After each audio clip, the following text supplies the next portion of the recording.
Hello friends, happy Monday, and welcome to another edition of In the Car with Starr, Montreal Canadiens edition, as I come to you from my Nissan Maxima SR 300 horsepower in this bad boy. Anytime you think about Nissans, I want you to think about Ash Gregoire, Chambly Nissan, Quebec's #1 rated Nissan dealership. So the Montreal Canadiens' first 10 games of their season is now officially in the books, making a little bit of history. Not since the days of the Second World War have the Montreal Canadiens been this bad. 1941-42 is what you're going to hear a lot this week. That was the last poor start by the Canadiens 10 games into the season. In 41-42, they went 1 win, 8 losses, and a tie for 3 points. Montreal back from their 4-game California road trip with a win. Out of 8 possible points, they brought home 2 to give them 4 on the season. So a win over Detroit and a lopsided win over San Jose. And that is it for the Canadiens. Either they win big or they lose big. That is the modus operandi for Montreal 10 games into their season. Look, I mean, things are dreadful. And I know 4 games into the season, I was talking about firing coach Dominic Ducharme. I don't think Dominic Ducharme is ready for the Montreal Canadiens yet. I'll put it to you that way. Go check out my pal, JP O'Connor. He is the analyst for Laval Rocket Broadcast on TSN 690. He had a great Habs thread on his Twitter feed over the weekend showing various examples of poor coaching, poor instruction, poor situational play. And look, I mean, the players obviously deserve blame for what they've done. You don't get to 2-8 accidentally. There's a lot of effort that gets you to a 2-8 mark after 10 games into the season. The coaching staff deserves some credit for getting there, as do the players. The one person is Jake Allen. Jake Allen has been fantastic for this team, and that's what it took for the Canadiens to beat San Jose. They needed a historic shutout, a 45-save effort. Second only, I think, to Jacques Plante, who put it up in the 50s. That's what's required for this team to manufacture offense or to put on 2 points by achieving a win. Look, I've been telling you now for the better part of a week that Cole Caufield is not NHL ready. And it's confusing. I understand that. He's not NHL ready, right? Because when you watch him play, he's not the same guy that you saw in the Stanley Cup playoffs, which is perplexing. I understand that. You know, they talk about the Stanley Cup playoffs. It's the hardest time of the year for a hockey player to shine. And Cole Caufield was a shining star, especially in the 6-game series against the Vegas Knights. And now he's getting the Jesperi Kotkaniemi treatment. Did you know that Cole Caufield had about 7 minutes of ice time after 40 minutes in Anaheim on Sunday afternoon? And when it was all tallied up, he had just over 11 minutes of ice time. Now, there's part of me that wonders, and it's pure speculation on my behalf, I wonder, is Cole Caufield hurt? Like, when you saw him in the playoffs last year, I mean, the guy's electric. He moves fast. He's got his head on a swivel. He's got a great snapshot. He has a lightning fast release. He's a goal scorer. And you're not seeing that now. Like, I don't know if he's timid or if it's a byproduct of playing with Nick Suzuki, who, again, sometimes looks lost, and that's what happens when you're now the man. You're getting paid like the man. You're getting responsibilities like the man, and now it's time to act like the man. And Cole Caufield and Nick Suzuki, they ain't acting like the men that they should be at this point in their careers, which leads me down the path of Cole Caufield to the Laval Rocket. And I had this for you last Thursday. I believe Cole Caufield needs to go to Laval, not because he's never going to pan out or that he's a bust. No, it's nothing to do with that. Cole Caufield, a la Max Pacioretty, needs to play an offensive role and needs to play with offensive players, and he needs to find his groove. So whether I'm right in that he's partially injured or he's just had his confidence zapped, whatever the case may be, he needs to go to Laval on a good team. And the thing about the Laval Rocket with JF Uhl kind of guiding them, and I reached out to my pal JP O'Connor to shed some light on this for me and for us, because I don't follow the Laval Rocket as closely as perhaps I think I should. And I needed to get a clear indication of, if this team 10 games into the season wants to shake things up, what are the options at their disposal? I don't think Marc Bergevin is making a groundbreaking trade, so let's dismiss the trade path as a solution to this team. Is a call-up from Laval in the books? Now, TSN Hockey Insider Darren Dreger isn't ready to wave the white flag 10 games into the season. He's going to be looking at more the 15-game to 20-game marker. Okay, fine. So if you happen to think like Darren Dreger does, what are the Canadiens' next 5 games? Well, they're all at home. They've got Detroit, the Islanders, and Vegas. That's this week. Tuesday, Thursday, Saturday. Then they've got the LA Kings and the Calgary Flames. these teams on the road before they play Montreal, okay? Detroit is 2-2 away from home. The Islanders haven't played a home game yet this season, so they're 3-2-2 away from home. Vegas, when they're here on Saturday, they're 2-1 away from home. The LA Kings are 0-3-1, and the Calgary Flames are 5-1 on the road. So if we take that 5-game sample size, that brings us to 15 games. Who's going to do what between now and then? That is the question I have on my mind as we move through the next 5 games. So I reached out to my pal JP O'Connor, who's played in the American Hockey League, who was our AHL analyst for Laval Rocket games with Sean Campbell for us on TSN 690, okay? So I asked him, I go, what's the deal? If Caufield is sent down, what are the options? Who's the call-up? Who's first? So what I was told was there isn't anybody that's going to get called up that is nearly as dynamic as Cole Caufield. And right now, the best offensive players in Laval are career AHL players. J.S. Day was one of the names that was brought up. Offensive ability and pace. Couldn't get a call-up in Buffalo, even as a point-a-game AHL producer for Rochester the last few years. Option number 1. If we're talking deserve or someone that could slot in short-term and potentially provide some help, here's some answers for you. Harvey Pinard. Put him on the 4th line. Move Yoel Armia up with some better players. Harvey Pinard's game is based around the net, so it doesn't matter too much who he's with as long as the puck gets to the blue paint at some point when he's out there. His skating can't hold up and not enough pace or explosion, so that's not good news for a team that likes to play with pace. Jesse Ulonen, another name, guys who perhaps deserve to be called up in a short-term situation. Jesse Ulonen comes in next.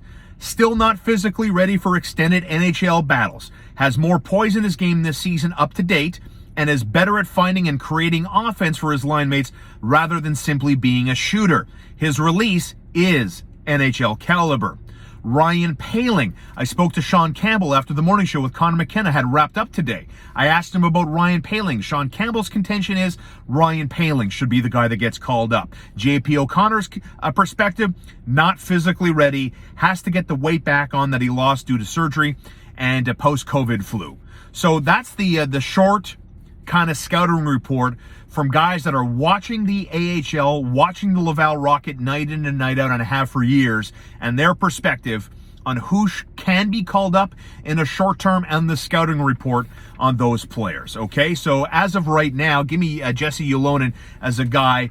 According to JP O'Connor, his release is NHL caliber and does do well in extended battles along the half wall. So there's a little information as the Canadiens stumble to a 2-8 10-game start into their season. Again, back home this week against Detroit, the Islanders, and the Las Vegas Golden Knights. I was going to say Raiders, who are, by the way, looking pretty good in the early blush of the season in the aftermath of NFL Week 8 coming and going. And I tell you the other quick little thing I was thinking about the other day, watching this team stumble, right?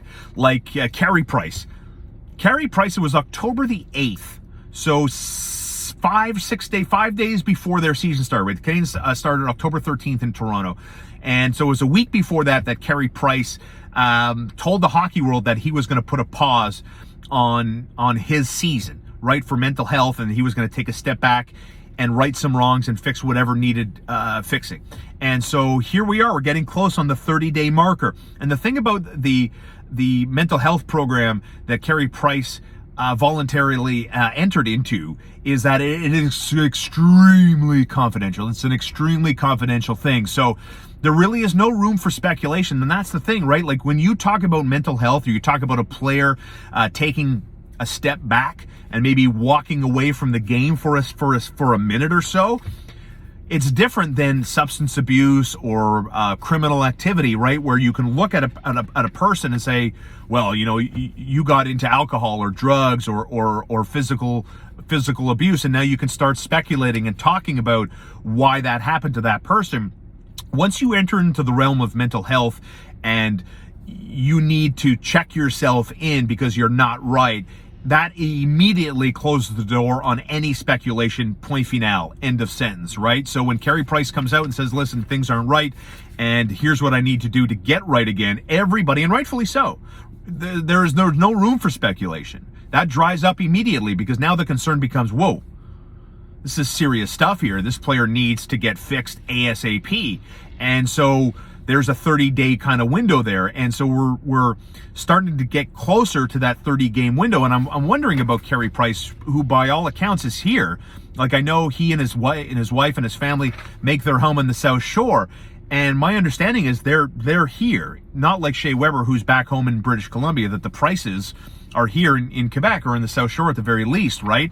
And I wonder about a guy like Carey Price, right? Like, does Carey Price watch these games?